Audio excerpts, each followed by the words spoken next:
歡迎各位觀眾收睇農場頻道星期一晚嘅周一長談。我係你哋呢一集嘅節目主持人梁英年。好快又新嘅一年，咁每一年咧都希望可以將每一個唔同嘅城市、每一層嘅政府一啲相關嘅人物同大家係介紹，同我哋傾下有啲乜嘢新嘅議題可以俾大家有更多嘅資訊嘅。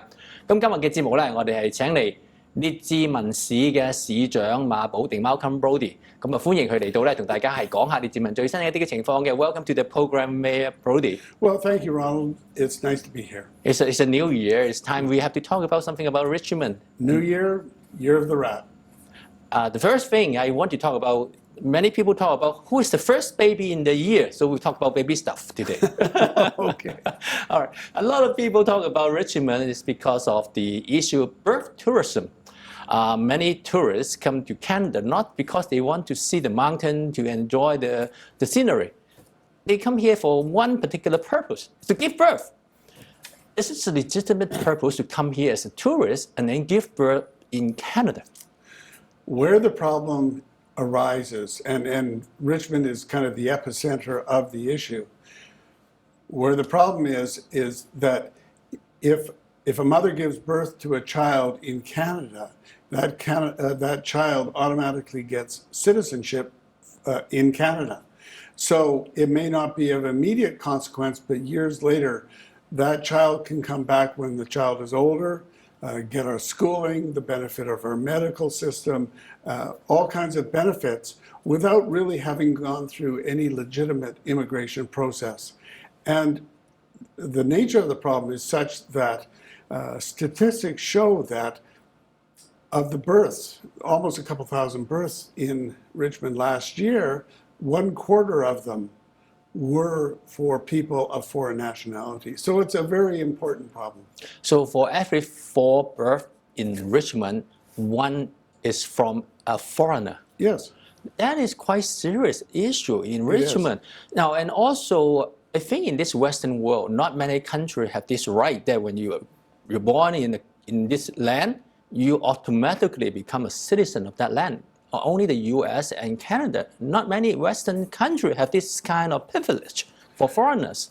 There are a few others, but Australia, for instance, all they did was they brought in a simple rule. They said to get that citizenship for your baby, you have to be, one of the parents has to be a citizen of the country already.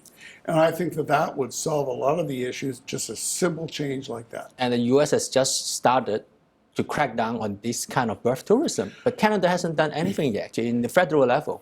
Well, one of the big differences, as I understand it, in the United States, it's by the Constitution that they get that citizenship. For us, it's a matter of simple legislation. Legislation can be changed, and I think it should be.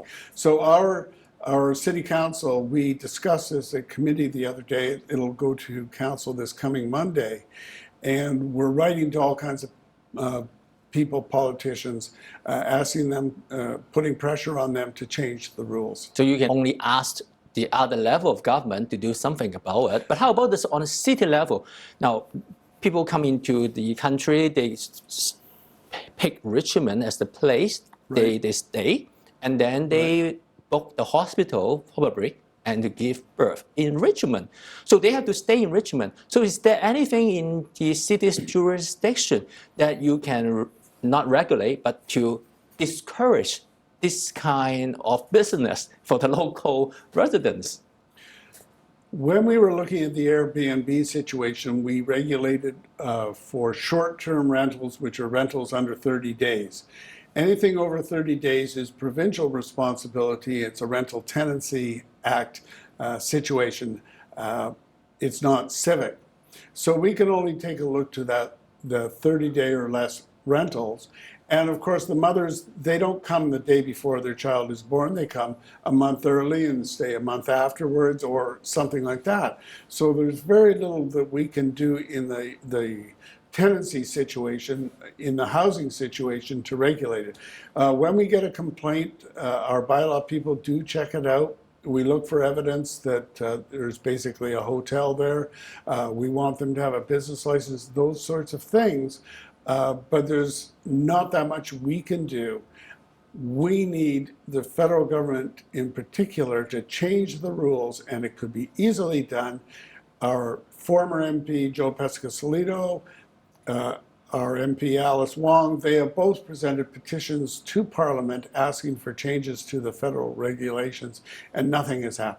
嗱，咁頭先咧我就係同阿市長馬保定咧講到呢個生育旅遊啦。咁我哋提到究竟係邊個要負呢個嘅責任咧？喺三級政府嚟講，咁喺市嘅層面咧，佢哋只係可以管制一啲嘅出租嘅單位。但係如果個出租單位係多過30日嘅話咧，佢哋就好難去管理。如果係少過30日咧，就可以用呢啲嘅短期出租啦，或者 Airbnb 呢啲方法咧嚟到去管理嘅。但係當佢係超過30日嘅時候咧，就變咗係一般嘅租務嘅法例啦。咁而生育旅遊最主要嘅一個吸引原因咧，就因為加拿大有一個落地就成為加拿大嘅公民喺度出生嘅，就自動係成為加拿大嘅公民啦。所以如果聯邦政府唔改變呢個嘅處理方式咧，喺市嗰個層面咧就好難去處理㗎。咁而喺列治文過去嘅，無論喺自由黨嘅國會議員又好，保守黨國會議員又好咧，佢哋都曾經咧係遊說過國會咧係簽署過一啲文件，希望佢哋咧可以改變呢一個嘅處理嘅方式。但係到今日為止咧，係聯邦政府喺自由黨而家嘅領導底下咧，都冇任何嘅意思咧係去改變嘅。咁你除咗話係關於嗰個居住嘅安排，關於嗰個落地嘅公民權，喺醫療上面係點樣咧？Now, how about the provincial level? Because birth is still with the health system, hospital is under coastal health. So is our provincial government, the health authority, doing anything about this birth tourism to discourage people to take up 1/4 of the capacity of the local mothers?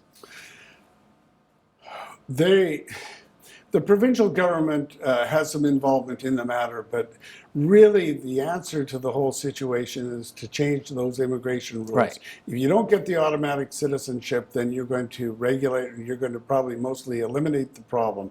The provincial MLAs have been vocal about the situation as well. There's an involvement of Vancouver Coastal Health, but the real problem is federal. So is the federal government, they don't change the rule regarding citizenship, then we cannot do very much to discourage this kind of tourism. I think that the problem will continue as long as the federal governments, as long as they take to change the rule. What you know is that affecting the arrangement of local mother to give birth in Richmond, or they have to be moved to give birth in other jurisdiction? I'm told that priority is sometimes given to the mothers from foreign countries. It's anecdotal. I don't have any statistics on it. That is one of the problems. Capacity locally, we're trying to get a new hospital. We're pressuring the province to give us the new hospital. And a lot of the capacity for the maternity wards is taken up by the foreign mothers. So it's a real problem and really needs action, and the sooner the better. So we have to probably have to ask the federal representative, the MPs, what they can do for the people in Richmond regarding this issue. And that's exactly what our city council, when we sat as a committee, and it'll go to council on Monday, that's exactly what we have recommended. Now there's also another hot issue in Richmond is related land use. Yes. I think the city council have to deal with land use almost every day, and it's one of the most important issues the city have to deal with. Right. Now we know number 5 road, between Highway 99 and number 5 road, there is a long strip of land. The city dedicated that to religious institute. I don't know whether it's right or wrong. It is my impression. There's a lot of religious institution along that piece of land. But people said that why some of those religious institutions have an education portion, that means a school, behind the temple or the church. But when a real school tried to apply to have a school on that piece of land, it got rejected. Why is that?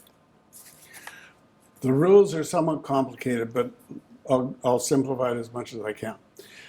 On the east side of number 5 road between Stevenson Highway and Blundell, it was nothing but farmland. And we found that the religious institutions were moving out of the community because of the high cost of land in the city center. So the feeling was, have an area of the city, a strip in the city where the religious institutions could go, and the idea would be is there's basically 300 meters from number 5 road to the highway. So you let the religious institution build on the front 1/3, and then they have to farm the backlands. And that was the whole idea. Now, predating this arrangement were some of the schools that you now see there, and others have received permission in various ways. Our official community plan says that it's for institutional use, which would include a school. Over the years, frankly, I had always understood that it was simply the religious institutions. And so staff are now working to change the rules, and it'll come to council in the not too distant future to make it very clear that there has to be a religious element to the institution that is going onto those front lands. The basic procedure is that if you want to use the front 1/3, you have to apply to City Council and then to the Agricultural Land Commission to have a non-farm use for that 1/3, and then you have to farm the backlands. Once you get that permission, you have to still go through a rezoning at the city level, and so it's somewhat of a long procedure. So in theory, only 1/3 of that piece of land can be used as a religious institution. Right. And they have to farm the other 2/3 of the land. Right. But somewhere happen is, in addition to this 1/3 for religious institution, there is some other portion, they make it into a school. Is that what happened? Well, again, historically, it didn't all happen at once, and sometimes the churches and their schools were already there before that. And so I really can't talk too much to the history of that going way back. So you are right. There's a mosque on Blundell. It has a school in the back. There's a Jewish day school there. There's a Richmond Christian school that is there. I really can't speak to the history of it, but I know that for a long time it's only been the religious institutions themselves. Okay, so in addition to this number 5 road, there are also other areas in Richmond under ALR, the Agricultural Land Reserve. People own that piece of land and they want to make it into non-farm use. Right. And they ask of the city, oh, can we do that? So what is the proper procedure if I have a piece of land that's ALR and I want to change the use of it for non-farm use? Is it, I have to ask the city or I have to ask the province, or who should I contact? You first come to the city puts it through a process. If the city says no, that's the end of it. If the city says they recommend it, it goes to the Agricultural Land Commission, which is a provincial body, and they take a look at it. There have been situations in the last 10 years, probably 3 or 4 situations, where City Council has recommended approval and the Land Commission has turned it down. So just because you get city approval doesn't make it automatic at the provincial level, but usually they will follow our recommendations. 咁頭先我咧就提到咧喺列治文咧有一啲叫做係農業地，咁嗰啲農業地其實咧係由省政府定出嚟嘅，咁所以如果你係一個嘅業主係有一片農業地嘅，你想改變嗰個農業地嘅用途咧，其實你先係要同市政府係去聯絡。如果市政府覺得你呢個嘅申請咧，係合理佢支持嘅話咧，你先至再去同省政府咧就係聯繫㗎。咁但係有陣時咧，就算係市政府同意你話要改變嗰個用途，省政府亦都可以係反對嘅。咁所以係一個好長嘅步驟。咁如果你諗住咧係要改變農業地嘅使用嘅用途咧，就都幾複雜同幾困難嘅一件事嚟㗎。Now there's another hot issue recently related to ride hailing. People can say, what is the situation now? Now we have taxi. And now we have this Uber, this ride hailing, this kind of car calling. Is it now legal? And I can just use my app on my phone to call car in Richmond or anywhere in the Lower Mainland. This is something, the ride hailing is something that has happened all over the world. Uber, Lyft are the 2 biggest companies, but there's hundreds of others. They are very large companies, and of course the idea is that you use your smartphone, you have your app, you you tell the company on the app where you want to go. They tell you how much it's going to cost, when the car is going to be there, and you get taken to your destination. It's all put onto your charge card. So that was happening all over the world, but it was not happening in British Columbia. Not happening? I thought it's already approved. It was not happening. Oh. Now it is. Ah. It is here. Right.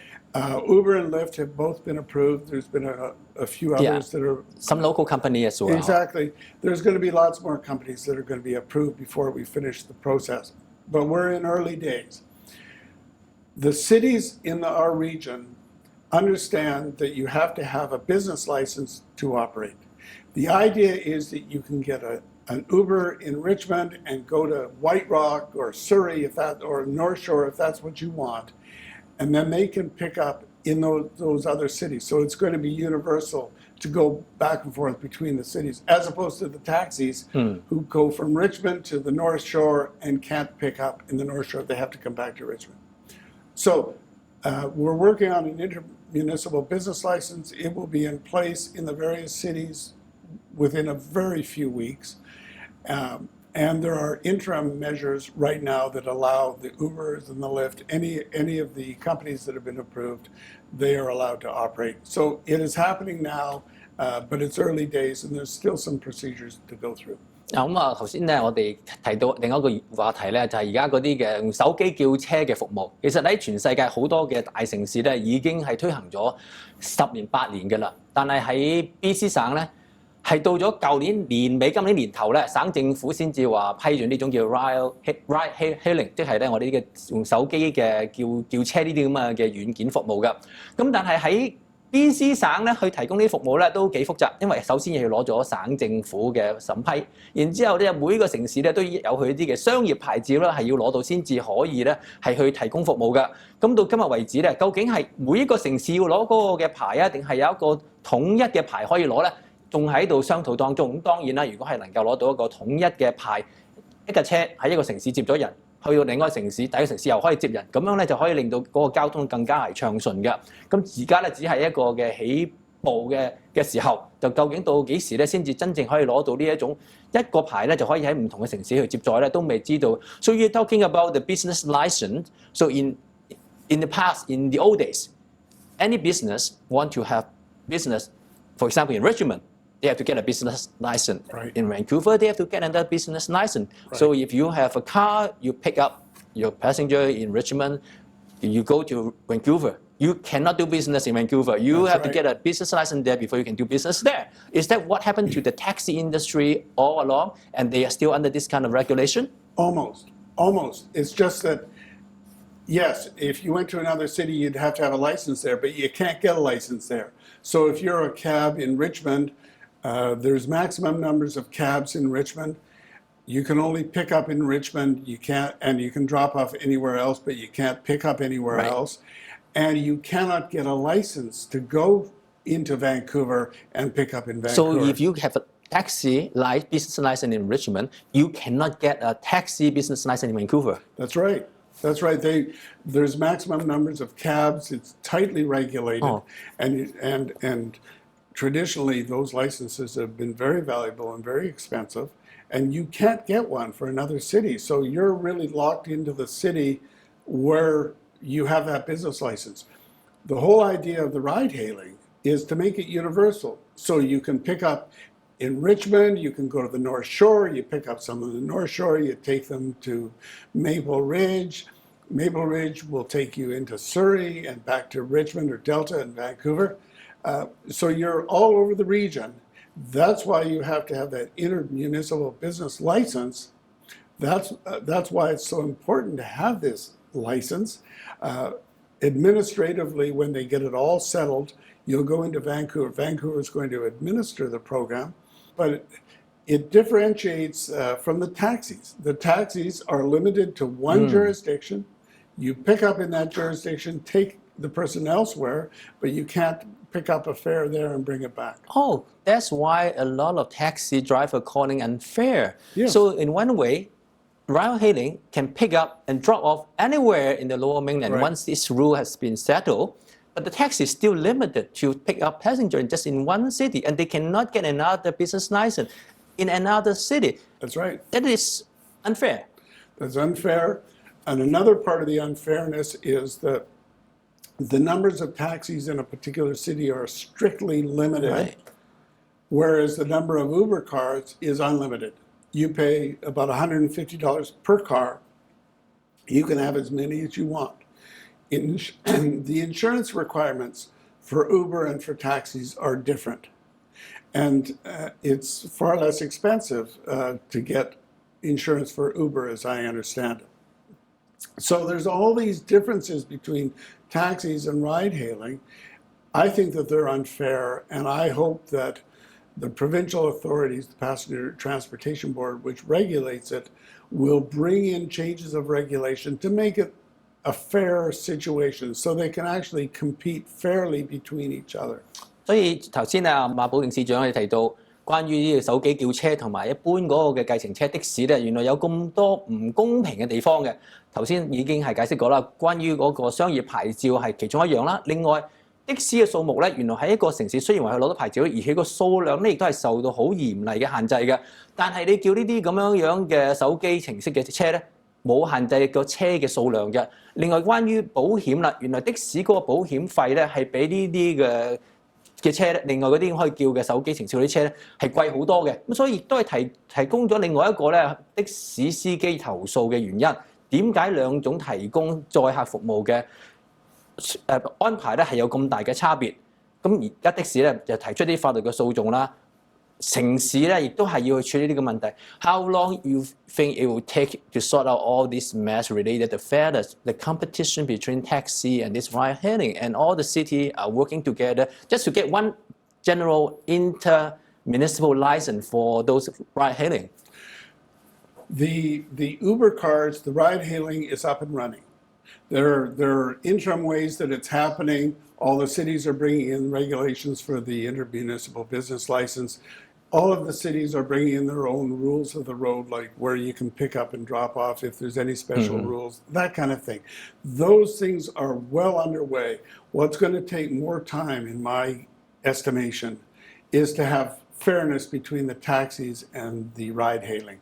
That is going to take more time, and it has to be carefully thought out. So you think it will take months, years for the taxi business to have this final fairness competition with this ride hailing? Boy, Ronald, I just don't want to estimate the amount of time it could take because I hope that, I'm guessing it'll take quite a bit of time. I'm hoping that I'm wrong. I'm hoping that they can sort it out very quickly. I just don't think it's going to happen very quickly. In Chinese world, people say if you have a will, you can get it done. But in Canada, when we have different level of government, we have different jurisdiction, even the mayor cannot estimate how long it will take to sort out this mess.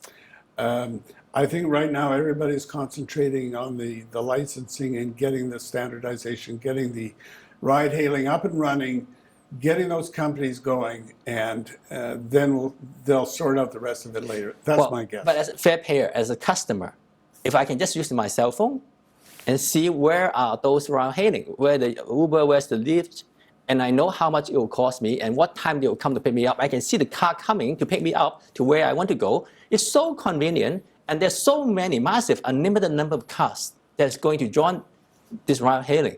But the taxi, there's so many limitations. Now I understand why there's some city like Surrey, they are against this kind of arrangement, and they want to do something about it. So you agree it's not fair competition, so we need to get the rule changed. But the problem is we don't know how long it will take to have the province and the city work together to get that done. Yes, that's a good summary of it. Yes, I agree with that. Well, so as a mayor, sometimes you want to do something, it's not that easy. So that is the way things work in here. The regulation, though, of the taxis, that's always been a bone of contention. You know, the taxi companies would want more taxi cabs, and the Passenger Transportation Board wouldn't let them have more taxis. And you know, there were complaints because people would be stranded downtown and they'd want to go out to Surrey, and the taxis would refuse to take them out to Surrey or to White Rock because they didn't want to come back empty. You know, there's all those that unfairness, which, you know, the taxi industry, I think, to their credit, have been trying to change the rules for a long period of time. And as you point out, now you've got a situation where the competition is quite unfair in many, many ways. And the people that will pay the price in large measure will be the taxi companies, not so much the ride-hailing companies. So in China saying there's four most important things for living. It's your clothes, what you eat, and where you live, and your transportation. So we talk about transportation today, and let's talk about the living, the housing arrangement. Yes. Now, in the last maybe more than 1 year, just almost 2 years, the housing market is going down a bit, right. But people are in the business that, oh, it's not. It's the sales figure compared to last year is much better in this January. So in Richmond, can you tell us the situation? There's so many high-rise going up in Richmond in the last several years, and people have been saying there's a lot of empty apartments in Richmond. In Vancouver, there's empty home tax. In the province, there's empty home tax and speculation tax. In Richmond, do you think you should also go into that direction to have a tax on empty home, just like in Vancouver and the rest of the province? Why not Vancouver have that and you're not getting this revenue to help the city? Well, Vancouver brought in their empty home tax before the province brought it in. The way I look at it is, if it's a good idea, let's assume it's a good idea to have a tax on an empty home if you don't use it and you're trying to encourage rentals. If it's a good idea, the province has already done it. So if the city were to simply add to it, it's just a tax grab. The province has already done that kind of a tax. If that will encourage the use of homes for rentals, the province has already done it. So I'm not in favor of a simple tax grab, which will simply, penalize the homeowners. If it's a good idea, it's already done. So we'll look at the figure maybe down the road in a couple of months to see if the province empty home tax is doing the job to get more rental in Richmond. Right. And if the number don't support that, maybe that is the direction we should consider. I can say, though, that last year in 2019, we had almost $1 billion in permits were issued for construction here in Richmond. Most of that the majority of that were the high-rise, the condos. So building in Richmond has been very robust. But as you say, the housing market isn't what it was. Certainly, I am told by the realtors that for the single-family homes, the high-end single-family homes, it has fallen off. The assessed value of homes has fallen off because of the lesser demand. And that's a complicated issue as to why that's happening. So while things are okay, things are robust, I would say, at this point. The housing market itself has not been as brisk as it was, and there's implications to that.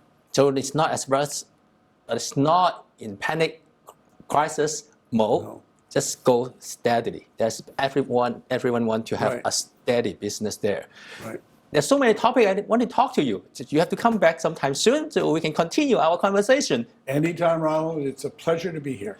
咁啊，今日咧係好多謝係列治文市長馬寶定同大家嚟講咗咁多個議題嘅，議題實在係太多啦，每個城市都有好多事情想講嘅。今日嘅時間關係，希望咧係好快又可以揾翻咧係列治文市長馬寶定 Brodie 上嚟同大家係再傾下其他嘅話題嘅。多謝大家嘅收看，我係你哋嘅節目主持梁英年。